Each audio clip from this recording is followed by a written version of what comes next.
We are coming to you from the AVPN Global Conference 2025 right here in Hong Kong. And joining me now is Bathylle Missika.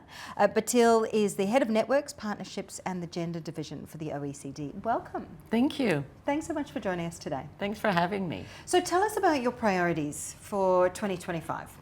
Right. So within the Development Center of the OECD, which is a part of the OECD which has a more global presence, because we have members from the developing world and from the OECD, and we only focus on development policies. In that context, we have a network of foundations working for development, Net Forward. So it brings together philanthropists that want to collaborate towards a common goal, mainly Agenda 2030. Yeah. So the reason I'm here is we're not seeing the global philanthropy community, which is still very Western, very well connected to Asian philanthropy, which is really on the rise. So connecting better philanthropists from the North to Chinese, Indian, but also Saudi philanthropists is very important. So that also solutions are not just designed in the North, especially when it comes to dealing with issues that are in the South. On the ground. Yes. Yeah. What sort of response are you getting to this sort of trying to get this collaboration? Are you getting a positive response? Is it difficult? I mean, how hard is it? People always love to say they collaborate, yeah. But what's become really difficult is the silos. So it's like everybody's like in a little tunnel or a little vase and says, please collaborate with me. Well, we need to break that, and it needs to be an aquarium, or you need to have a bigger, or even the ocean. You need to bring different fish together to be able to work together.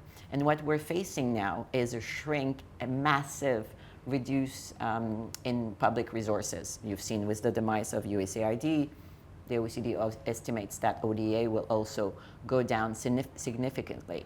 So it's more important than ever that we rethink how the mix of resources on financing for development will play out. And that requires that also we connect better some of these new sources of capital. There's a lot of high net worth in India, in China, more and more corporate foundations. How are they going to, what role and how does that play out and contribute to creating scale? Who's taking up that problem? I mean, obviously that's Good something. Question. Well, you're working on that?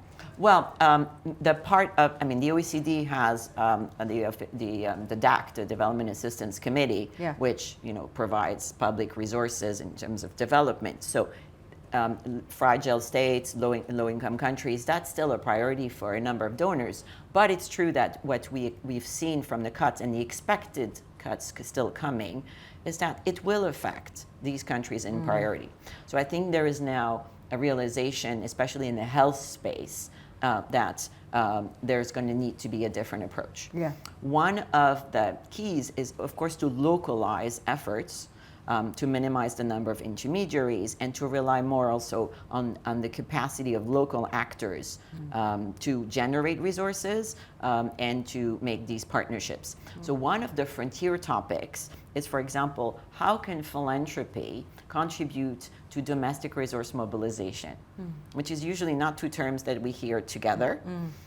So philanthropy is already contributing in some ways to domestic resource mobilization, for example, by building capacity or maybe doing advocacy on tax morale, by helping organizations be able to, again, leverage their own resources. So we have the ambition to look into that more. So it means the role of philanthropy will have to evolve.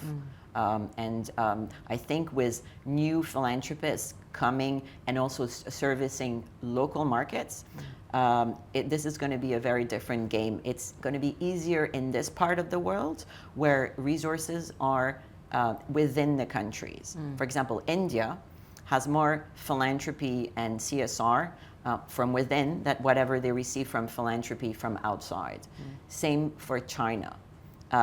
which is not the case in Africa. In most sub-Saharan African countries, resources from philanthropy come from outside. There's a few high net worths, but it's honestly it's much smaller in terms of pots of money. So we have a clear opportunity, and I think being here in the region, you can really see that there is a very different approach and philosophy to how philanthropy can contribute and the local role and the importance of being connected to communities. So I think that's going to be a shift that we're going to need to see in the sector.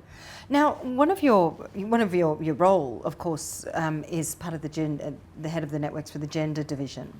Now, I know that the OECD's led this call to action, right, for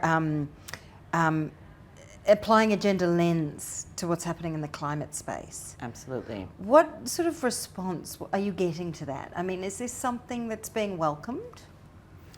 It's always welcome from an intellectual perspective when people, people love to talk gender lens. Those are one of the buzzwords. First of all, it will not have escaped you that this has become a very sensitive territory. But the intersection between climate and gender is seriously under-resourced.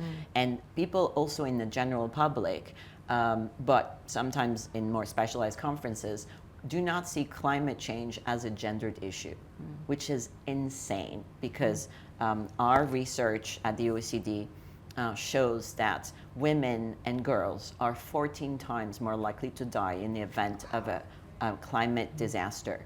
So climate is highly gendered. Unfortunately, most of the conversations are completely gender blind. So the response has been one of interest, but the money was in the philanthropic community on climate.